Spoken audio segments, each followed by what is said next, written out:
Programa Sociedade Solidária de volta, na edição de hoje falando sobre o combate à violência nas escolas e ao bullying. Nós conversamos com a assistente social doutora Maria Raimunda Rodrigues. Ela atua no Tribunal de Justiça de São Paulo, na Vara Especial da Infância e Juventude, também é professora universitária, é doutora em Serviço Social.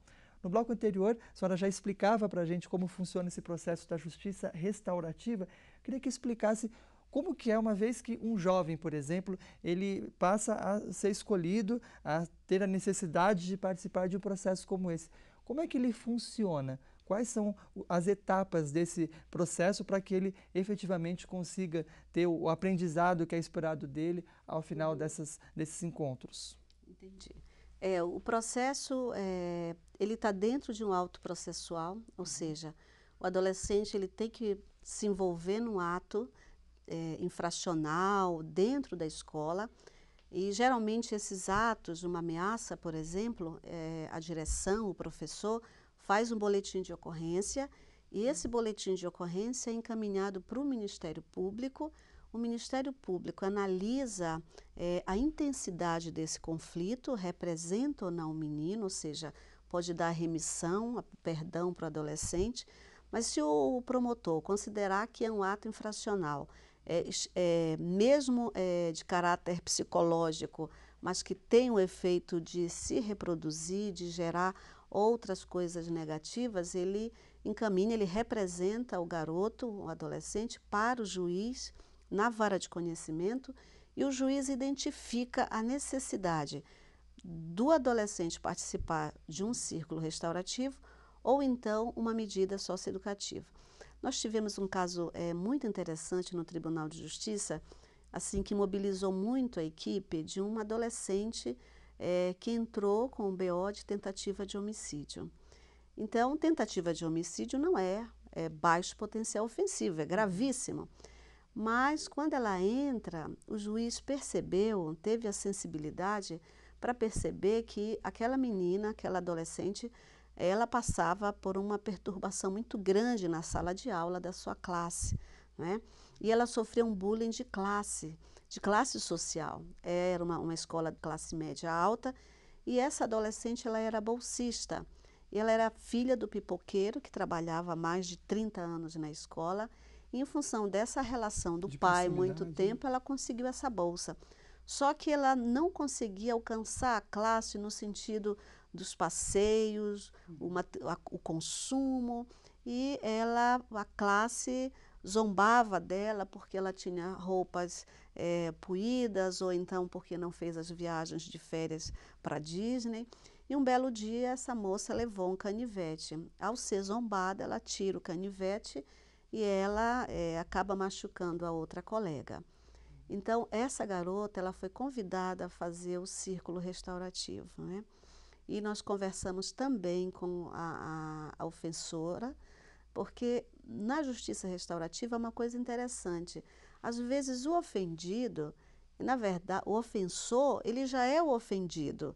Então, muitas vezes uma atitude extrema, como por exemplo dessa garota de ter tentado de alguma forma machucar sua colega, ali ela estava no papel de ofensora, mas ela já vinha sofrendo bullying dentro da sala de Uma aula há agressão muito tempo. sistemática. Então, foi uma atitude desastrada, né, em função de toda a pressão que ela recebia, e foi Uma feito um atitude errada, círculo, uma naturalmente, né? atitude, Que mereceu as evidentemente, medidas judiciais. exatamente, mas a menina não tinha nenhum componente de infratora, foi feito o círculo restaurativo, e o resultado desse círculo, assim, foi muito interessante, porque o pai acabou sendo convidado pela escola a deixar a frente da escola, onde ele trabalhava há muitos anos, né?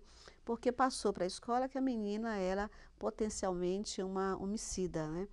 Então, houve uma reverberação muito complicada para essa família. A garota perdeu a vaga na escola, o seu pai teve que mudar o ponto de trabalho. Essa menina ela foi encaminhada para apoio psicológico, né, porque ela vivia um processo de sofrimento muito grande. E a ofensora percebeu, de alguma forma ainda, esse caso, foi um caso difícil de se trabalhar, mas de alguma forma ela compreendeu a situação daquela garota. Então, a justiça restaurativa nem sempre ela a gente costuma dizer, a primavera. Existem alguns círculos em que o adolescente não quer cumprir o acordo, ele não quer ressarcir ou reparar o dano que ele causa. Então, nesses casos, então, o círculo não é feito. Então, o primeiro processo é a voluntariedade, o desejo do adolescente em querer reparar o dano. Então, esse é o critério fundamental. A doutora falou muito em círculos restaurativos. O que são esses círculos? Quem faz parte deles? O círculo restaurativo é um círculo onde há um encontro entre diálogo. o ofensor, um diálogo entre o ofensor e o ofendido, a escola, as partes, em que a gente chama que são os familiares. Então, há um encontro das pessoas envolvidas direto e indiretamente naquele conflito. Aí entra a inspetora, entra a mãe, entra o vizinho. Então, eles são chamados e nós sentamos em círculos e há uma metodologia. Então, ela não é um diálogo sem fundamento. Não é? Por exemplo, na justiça restaurativa, não vale o desculpa. Então, o adolescente, ao final do círculo, porque neste diálogo há uma metodologia, a primeira etapa é a compreensão mútua, onde já existe uma relação do ofensor e o ofendido, como ele se sente em relação ao que ocorreu, para que ele consiga entender por que ele está aí. Um outro momento que é a parte do acordo. Então, o adolescente ele está no ato processual, então ele tem que, de alguma forma, cumprir um acordo. Tem um acordo ao final.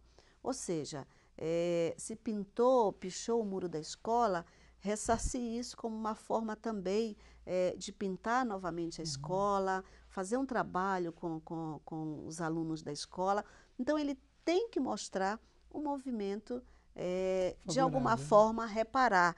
Então, por exemplo, acordos não tem, você não pode comprar a cesta básica. Tem que ter um envolvimento do adolescente em relação ao acordo. Por isso que não é uma impunidade, porque após cumprir o acordo, o juiz vai se certificar que ele cumpriu aquele acordo, somente aí é que a justiça libera esse adolescente com uma remissão, que ele cumpriu o acordo. Então, ele não pode sair do círculo e achar que nada vai acontecer. Ele tem que consertar o que ele fez. Exatamente. Bom, doutora Maria Raimunda, agradecemos em nome da Legião da Boa Vontade por estar aqui para falar conosco sobre esse tema que é fundamental na atualidade. A Legião da Boa Vontade tem uma grande preocupação com isso, tanto é que trabalha para a manutenção do seu índice zero de violência nas unidades escolares que a Legião da Boa Vontade tem. E aqui, para finalizar o programa de hoje, eu trago um destaque de uma mensagem do diretor-presidente da LBV, o jornalista Paiva Neto, criador do programa Sociedade Solidária, na revista Boa Vontade e Desenvolvimento Sustentável, uma publicação especial da Legião da Boa Vontade para a ONU, onde a instituição participa ativamente. Na página 8 dessa publicação, no subtítulo Direito de Defesa, ele afirma: devemos sempre lutar pela paz, entretanto, não serem capazes de nos defender, naturalmente que sem o espírito feroz e destrutivo da vingança, porque ela moralmente desnorteia as pessoas. Jamais sejamos, portanto, cúmplices do que está errado, mas incorporemos à alma essa elevada aliança civilizadora como o sentimento de benevolência que nasce do coração. A fim de tornar mais claro o raciocínio, recorro a esta advertência de Confúcio, com a qual desde cedo me alinhei. Ele afirma, do alto de sua sabedoria milenar: paga-se a bondade com a bondade, mas o mal com a justiça. E conclui o jornalista Paiva Neto: o famoso pensador chinês, evidentemente, não se referia à revanche, que é antípoda ao sentido de justiça verdadeira. E com essa mensagem nós finalizamos o programa de hoje com esse clamor pela justiça verdadeira de que tanto precisamos no Brasil e no mundo para que vivamos numa sociedade de fato solidária, que é o que todos nós almejamos. Mais uma vez agradecemos a sua presença aqui, abrindo também, doutora, para suas considerações finais. Bom, eu acho que o que você leu tem muito a ver com a justiça restaurativa. Né? A justiça restaurativa, esse sentido da justiça, uma justiça que não seja vingança, é exatamente o propósito desse projeto, porque somente a pena ela não é capaz de mudar o indivíduo. O indivíduo ele tem que ter consciência do seu semelhante, do outro, se importar com o outro, para que ele tenha noção dos impactos que ele causa quando ele, de alguma forma, faz algum ato infracional. Então, essa justiça sem vingança, ela é fundamental, ela é a única capaz de mudar essa sociedade e capaz de reduzir os níveis de violência, tanto na escola como na sociedade. Sem dúvida. O programa Sociedade Solidária conversou hoje com a doutora Maria Raimunda Rodrigues, professora da Universidade Cruzeiro do Sul, assistente social do Tribunal de Justiça de São Paulo. E a nossa edição de hoje fica por aqui. A você, o nosso muito obrigado pela audiência e até o próximo Sociedade Solidária.